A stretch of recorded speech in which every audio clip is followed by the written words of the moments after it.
En direct à Marseille, nous attend le docteur Louis Fouché, qui est médecin anesthésiste réanimateur à l'hôpital de la Conception à Marseille. Bonjour docteur, merci d'être en direct avec nous. Quelle est votre position à vous sur ces vaccins qui sont en train de se préparer et qui vont déferler dans quelques temps sur la France, visiblement?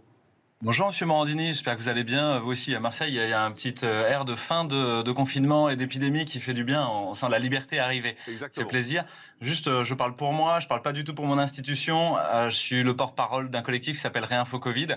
Et mes conflits d'intérêts, que je suis obligé de donner, normalement, légalement, donc je vous l'ai dit, sont de 450 € sur la base transparence santé. Mais ça, c'est que le dessus de l'iceberg. Vous savez que les conflits d'intérêts sont un vrai problème qui vient de manière interstitielle dans la vie des médecins et de l'industrie pharmaceutique.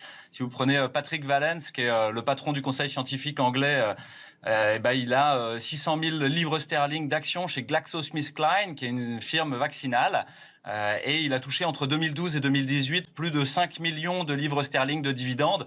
Vous imaginez bien qu'il n'est pas complètement vierge dans la stratégie vaccinale gouvernementale. Vous étiez quasiment vierge, on a bien compris. Voilà. Quelle est votre position sur les vaccins ? Alors je pense qu'il faut un petit peu de contextualisation. Effectivement, on est dans une situation épidémique où la létalité est très faible. On est à 0,5% de létalité, c'est-à-dire la mortalité chez les gens positifs. Ça veut dire qu'il y a 99,5% des gens qui survivent quand ils ont un test positif. Et si vous prenez la mortalité, c'est 99,95% des gens qui survivent sans vaccin et avec une prise en charge sanitaire qui était un petit peu absurde. Donc ça veut dire qu'en fait, c'est déjà une maladie qui n'est pas très grave, mais qui encombre le système de santé. Et ça, Mike Ryan l'a dit, c'est le patron, le directeur exécutif du groupe sur les maladies émergentes à l'OMS. Il nous dit, il y a pire qu'un mauvais virus, c'est un mauvais vaccin.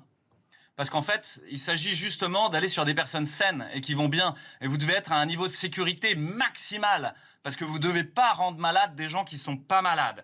Donc là, il y a une vraie question à se poser. Et le problème, c'est que la science a été en partie cassée comme outil à dire la vérité, comme boussole à dire le nord.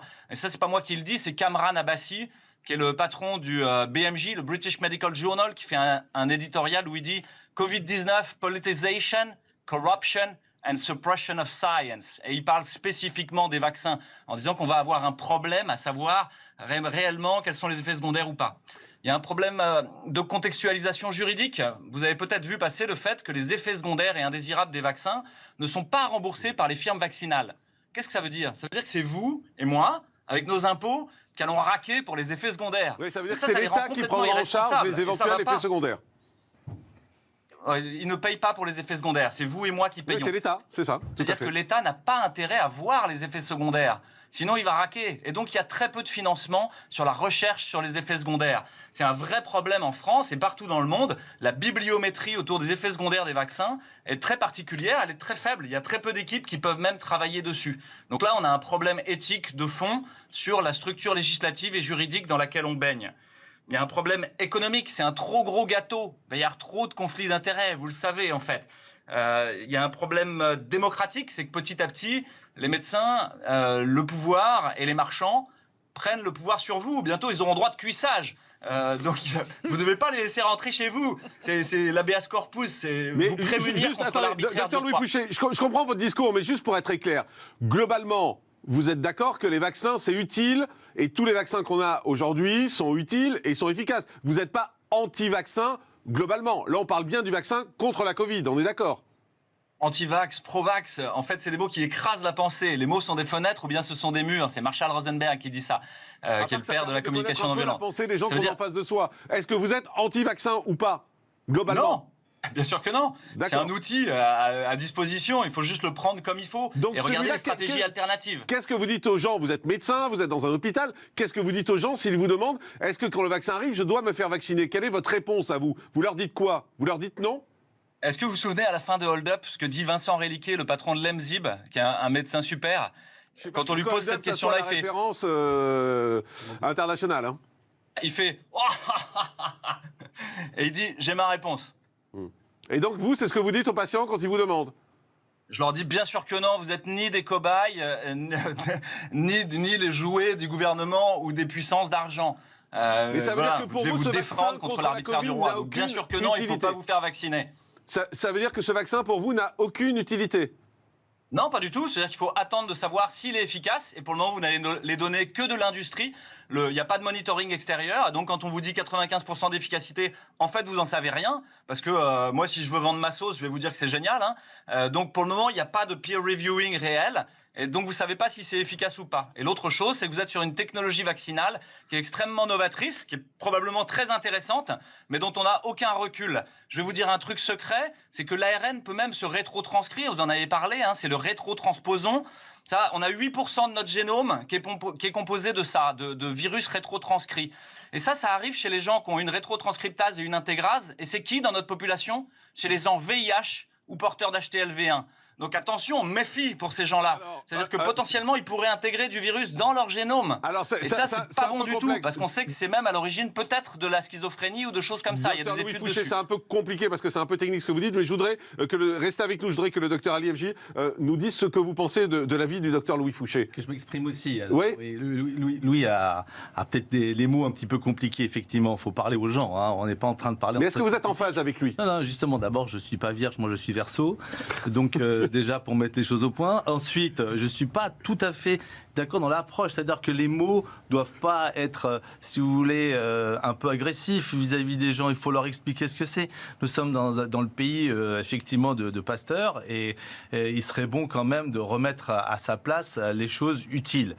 Donc, je ne suis pas en train de dire que vous avez tort sur tout ce qui est, effectivement, Big Pharma, etc. Mais il ne faut pas non plus jeter le bébé avec l'eau du bain. Il faut avoir confiance, mais effectivement, on est encore trop tôt. C'est-à-dire que nous n'avons pas accès aux études qui disent effectivement de l'efficacité. Ils l'ont dit, bon, ok, il faut quand même regarder le papier. Deuxièmement, la durée de l'immunité. Il y a l'immunosénescence, il y a d'autres problèmes qui peuvent arriver. Aussi les gens qui sont déjà immunisés, comme moi par exemple, qui l'ont déjà eu. Donc effectivement, est-ce qu'on va nous vacciner ou pas? Et le suivi. Donc il faut du temps. Le Pasteur avait mis 2 ans et quelques, etc. pour faire son vaccin. Vous savez, les choses sont allées vite. On a beaucoup d'attentes. Il y a eu une médiatisation, il y a eu beaucoup d'effets psychologiques. Alors, je dirais en un seul mot, c'est vrai qu'il y a un vaccin physiologique, si vous voulez, mais il y a un vaccin psychologique aussi à faire passer. Ouais. Et c'est là-dessus que je voulais un petit peu partager et puis échanger avec toi et avec les autres collègues. C'est effectivement, il faut quand même savoir parler, savoir calmer, apaiser les gens. Vous trouvez que ces propos ne sont pas apaisants, c'est ce que vous voulez dire? C'est-à-dire que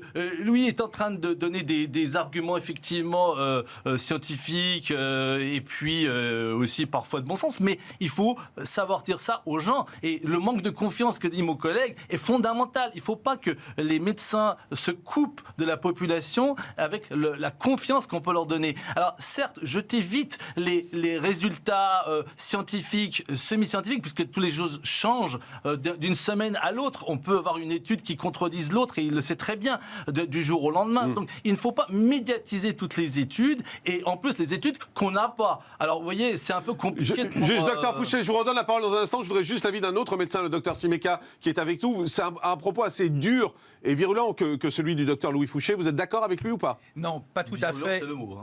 Pas tout à fait, parce qu'effectivement, on est interpellé tous les jours par nos patients. Voilà. Et notre travail, c'est de les éclairer, éventuellement de les rassurer ou de les inquiéter lorsque c'est nécessaire, mais en tout cas, de les éclairer. Et c'est très difficile. Et là, il n'éclaire pas, le docteur Louis Fouché? C'est difficile, soi-même, quand on n'est pas éclairé. Je veux dire, enfin, l'affaire du Remdesivir, le scandale de et l'affaire de l'article du Lancet sont pour nous, scientifiques, des traumatismes. Parce que jusqu'à présent, c'était nos boussoles. Et vous savez, quand vous êtes au milieu de l'Atlantique et que votre boussole ne marche plus, enfin, j'y connais rien en navigation, mais vous voyez ce que je veux dire. Nous, on a besoin d'une boussole. Donc vous donnez raison au docteur Louis Fouché, parce que vous commencez en disant que vous n'êtes pas d'accord avec lui, mais au final, vous lui donnez raison. C'est-à-dire que je trouve son point de vue un petit peu excessif par rapport à la défiance qu'on peut avoir vis-à-vis des vaccins. Par contre, la prudence, effectivement, oui. Je rappelle que ces vaccins, puisqu'on en a 48 qui se présentent, sont des médicaments comme les autres qui doivent être appréhendés comme n'importe quel médicament, c'est-à-dire avec un certain recul, sans aucune précipitation et en ayant bien à l'esprit qu'effectivement ça s'adresse à des sujets sains pour lutter contre une maladie qui a finalement une létalité relative. Docteur Louis Fouché, vous entendez les deux médecins sur ce plateau qui disent en gros, sur le fond, pourquoi pas, et plutôt d'accord avec vous. Sur la forme, en revanche, peut-être un peu trop virulent, un peu trop agressif.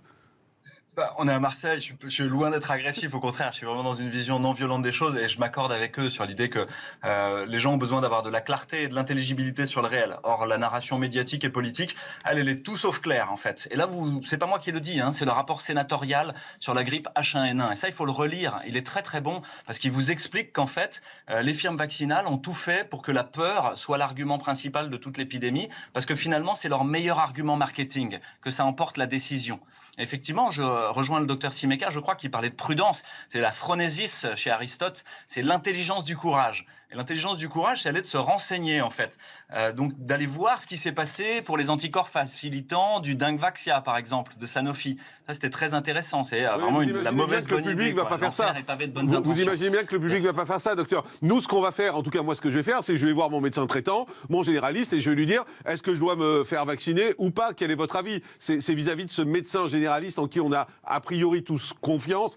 Et avec raison, c'est à lui qu'on va poser la question, ou on va se faire un avis en écoutant les médecins sur les plateaux. Mais quand on vous écoute, on a le sentiment quand même... Allez, comment le dire? Il y a un peu une notion de complotiste, malgré tout, quand on vous entend. Non, c'est le rapport sénatorial de H1N1, donc ça en particulier, je parle globalement. Taxés d'être de dangereux complotistes.